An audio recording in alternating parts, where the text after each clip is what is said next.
अच्छा एक फ्रेज है यहाँ पे, unwavering desire to succeed. She had an unwavering desire. Waver क्या होता है? जो हिलता रहता है, और अनवेवर मतलब जो नहीं हिलता है, जो अडिग रहता है। So she had that unwavering desire to succeed. you know she was obsessed with that one idea that I have to succeed in my life, and that is very important।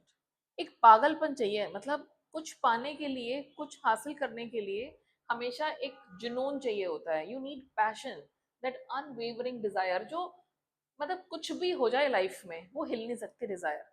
आप, मुझे ये बनना है तो मुझे ये ही बनना है, कुछ भी हो जाए, वो होती है unwavering desire, and she had that. और पता है जब ये आ जाती है ना आपके अंदर, ये वाली आग, तो फिर तो कोई नहीं रोक सकता। You should have these qualities. Is that clear? और एक आता है पेट्रियोटिज्म। अगर हम इसकी लाइफ के बारे में बात करें तो she was truly like a girl full of patriotism. कैसे? पेट्रियोटिज्म होता है देशभक्ति। ये चाहती तो यूएस की तरफ से भी खेल सकती थी, यूएस ने भी इसे ऑफर किया था, लेकिन इसने क्या कहा कि I am going to represent my own country. तो इसने हमेशा किसे रिप्रेजेंट करा? साइबेरिया को।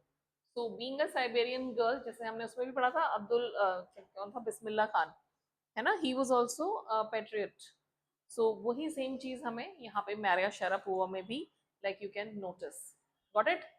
so this patriotism is there, so you talk about her different qualities, और सबसे important quality है goal orientedness and that mental toughness, जो संतोष यादव में भी थी।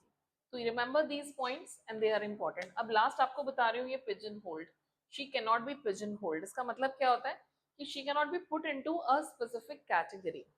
हम इसे किसी एक कैटेगरी में नहीं डाल सकते हैं। जैसे यूजुअली हम क्या सोचते हैं कि भाई अगर कोई स्पोर्ट्स पर्सन है तो they don't like sweets, they don't like glamorous clothes, वो बस सिंपल से क्लोथ्स पहनते हैं, है ना, उनकी तो प्रॉपर एक पर्टिकुलरली यूनिफॉर्म टाइप ही होती है।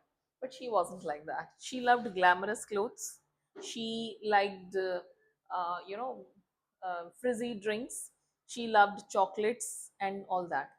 तो this was something very different, you know, so she can not be pigeon hold. और हाँ, सबसे इंपॉर्टेंट चीज, उसको ना वो आर्थर कैनन डॉयल की नॉवेल्स बहुत पसंद थी। ये वो वाली नॉवेल्स हैं जो डिटेक्टिव वाली नॉवेल्स होती हैं, जिसमें यू नो एक डिटेक्टिव होता है और वो एक केस को सॉल्व करता है। So she loved this kind of thing. तो ये बड़ी हटके है lady, and she lived her life like that. And in 2020 she retired, और उसके बाद इसने शादी करी, and now she has been living that domestic life. तो अपना पूरा करियर इसने इस तरह से बनाया। so you can say for 20 years she devoted for that career, and after that she got married and then she had a kid also, like this। so now she has been living her life this way। तो ये होता है अपनी life को अपने तरीके से अपनी कंडीशन पे जीना, and Maria Sharapova is that live example before you. ठीक है? तो एक दो और वर्ड्स हम लिख सकते हैं, जैसे great determination. So she was determined.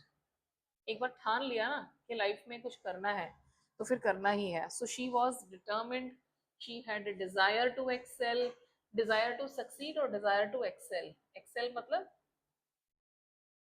Excel का मतलब क्या है कि लाइफ में कुछ बेहतर करना, डू समथिंग बेटर, एक्सेलेंट वाला एक्सेल है ये। So remember that. So persistent desire, कहीं पे भी रुकना नहीं है आपको। और इसके लिए एक और वर्ड आप लिख सकते हो, perseverance. You have to be perseverant. Perseverant होना बहुत जरूरी है। कंसिस्टेंटली काम करो and live your life to the fullest, attain your goals, achieve success in life. ठीक है? So money is a motivation, obviously, but tennis is a business and a sport. But the most important thing is to become number one in the world, and that is the dream that kept me going। तो उसके पास क्या था? Motivation, उसका dream.